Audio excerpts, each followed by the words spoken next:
निरोगी आरोग्यासाठी ज्या पद्धतीने आहार खूप महत्वाचा आहे.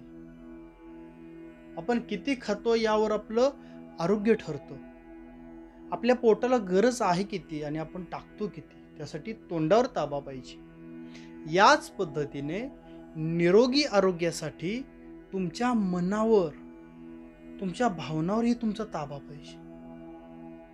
मनामध्ये येणारे भरपूर विचार, त्याचं जर आपण आचरण करत असेल, वेगवेगळ्या भावनांना आपण थारा देत असेल, वारंवार तेच विचार, त्याच भावना यामध्ये जर आपण अडकत राहिलो, तर यामुळे सुद्धा वेगवेगळे रोग, व्याधी, आजार आपल्या शरीरामध्ये येतात. ते आपल्या शरीराला त्यांचं घर बनवतात. अतिविचार हे सुद्धा वेगवेगळ्या आजारांना आमंत्रण देतं. अति आनंद हा सुद्धा वेगवेगळ्या आजारांना आमंत्रण देतो. अति आनंद याचा हृदयावर परिणाम होतो.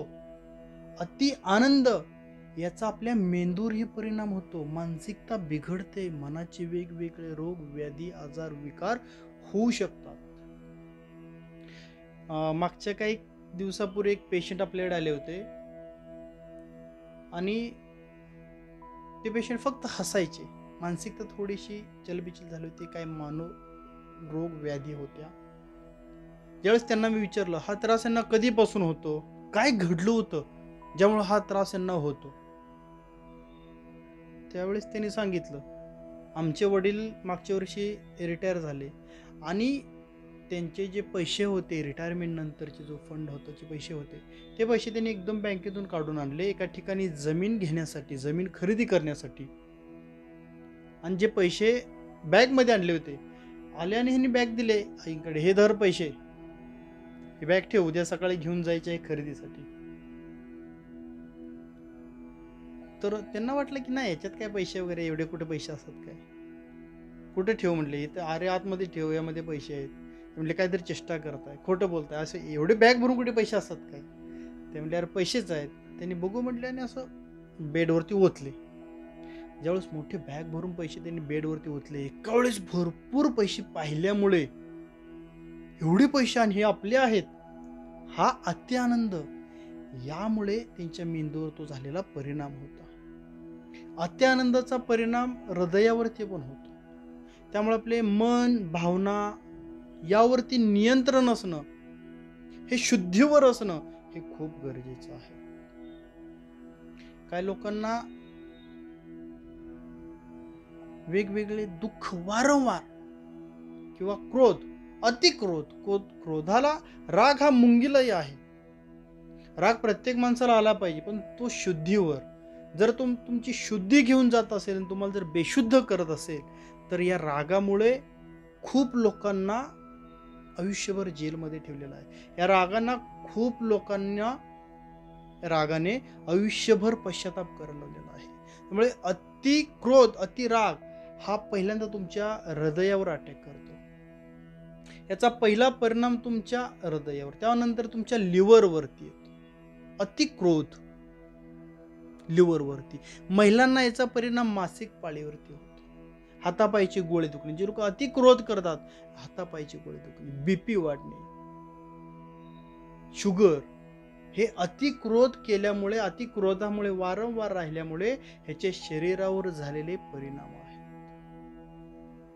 काही लोकांना असते अति भीती, काळजी, वारंवार हे काय झालं की नुकसान होईल, ते काय झालं की नुकसान होईल, भीती, काळजी हे वारंवार करणे, ज्यामुळे पोटाच्या समस्या, विशेष आणि खास करून अशा लोकांना पचन क्रियेच्या समस्यांना सामोरं जावं लागतं. आतड्याची ताकद कमी होते, त्यामुळे अन्न व्यवस्थित पचन होऊ शकत नाही. पचन क्रिया खराब होते अति क्रोधमुळे, अति रागामुळे.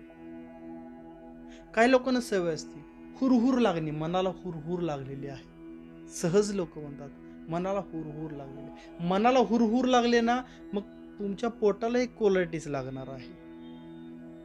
तुमच्या पोटालाही कोलायटिस, संग्रहणीची समस्या जाणवणार आहे, भेडसावणार आहे. अति हुरहुर ही कोलायटिसला शरीरामध्ये बोलवते, संग्रहणीला शरीरामध्ये बोलवते, जागा करून देते.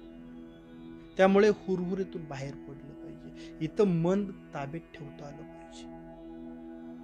दुःखाचा आघात, अचानक एखादी गोष्ट झाली तर त्यातून लगेच सावरता आलं पाहिजे. कमी वेळेत त्यातून बाहेर येता आलं पाहिजे. नसेल तर त्याची मनावरती वेगवेगळे परिणाम होतात. शारीरिक दृष्टीने पाहिलं तर फुफ्फुसावरती दुःखाच्या आघाताने परिणाम होतो. काही लोकांना अचानक जर एखादी गोष्ट होईल तर पोटामध्ये गोळा येतो. हे अतिदुःख. दुःखातूनही लगेच बाहेर पडता आलं पाहिजे. मी भरपूर लोक अशी पाहिली मागच्या काही वर्षामध्ये ज्यांना सुपारीचंही व्यसन नाही, म्हणजे कोणत्याही प्रकारचे व्यसन नाही. व्यायाम करतात, योगासन करतात, खाणं वगैरे एकदम व्यवस्थित आहे, शुद्ध शाकाहारी आहेत, सात्विक आहार आहे, पण त्यांना कॅन्सर झालेला आहे. मग ज्यावेळेस आपण याचा विचार करतो, हे का झालं, असं कशामुळे झालं, तर याचं उत्तर भेटलं. तुमचे मानसिक रोग, मानसिक व्याधी, मनातून रोगांना निर्माण झालेली जागा. जी लोक अति कुढतात, कुढणे, दुःख गिळणे, हे कॅन्सरला आमंत्रण देतो. हे कॅन्सर शरीरामध्ये जागृत करतं, त्याला जागा निर्माण करतं. अति कुढणे, दुःख गिळणे. मी दुःख गिळायचं नाही, ते स्वीकार करायचं आहे. त्यासाठी मनावरती मन तेवढं आपलं ताब्यामध्ये पाहिजे, भावनावरती तेवढा आपला कंट्रोल पाहिजे. शुद्धीवर जीवन जगलं पाहिजे, बेशुद्धीमध्ये नाही. सांधे गुडघे दुखणे, आता भरपूर लोकांना सांधे दुखीची, गुडघे दुखीची समस्या आहे. चिंता आहे, चिंतेतून निर्माण झालेली सांधेदुखी, गुडघेदुखी. हे लोक वारंवार अति प्रमाणामध्ये कामुकतेचे विचार करणे, अति लैंगिक विचार करणे, हे कामी प्रवृत्ती जास्त असणाऱ्या लोकांना या समस्या जाणवतात. अति लोभ, शुगर वाढते. अति लोभामुळे शुगर वाढते. खूप केसेस आणि पेशंट पाहिजे. ईर्ष्या, द्वेष,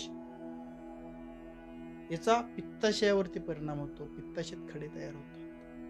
अहंकार, अहमचा आकार वाढवून ठेवणं, सगळ्यात मोठ्या मानसिक समस्या ज्या निर्माण होतात या अहंकारातून, आकारातून निर्माण होतात. अहमला सोडायचं आणि आकारात अडकायचं. मी डॉक्टर आहे, मी वकील आहे, मी इंजिनियर आहे, मी फलाना, मी ढिमकाना, मी ह्या, मी हे आहे. मग तू कोण आहे? ते पद झालं ना. हे माझं पद आहे, हे माझे शिक्षण आहे, हे माझी डिग्री आहे. तू कोण आहे? या तू मध्ये, मी मध्ये न अडकता कोण आहे, आकाराने कोण आहे, यामध्ये आपण अडकून बसतो. त्यामुळे बऱ्यापैकी खूप मानसिक रोगांना सामोरं जावं लागतं. सायकोसोमॅटिक डिसऑर्डर मध्ये अहंकार हा खूप मोठ्या आणि जबाबदार ठरतो. अहंकार. त्यामुळे आपले सर्व षड्रिपू असतील, आपले रोग व्याधी यांना कंट्रोलमध्ये ठेवण्यासाठी आपलं मन शुद्धीवर पाहिजे. आपण जे जीवन जगतो हे शुद्धीवर पाहिजे. बेशुद्ध जीवन जगत असाल तर वेगवेगळ्या विचाराने सुद्धा आपल्याला रोग व्याधी आजार येतात आणि आपलं शरीर, मन, भावना जागा करून ठेवतात.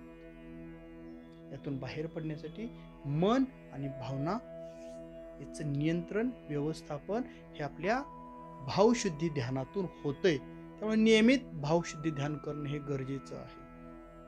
नियमित आठवड्यातून एकदा तरी भावशुद्धी ध्यान आपलं झालं पाहिजे.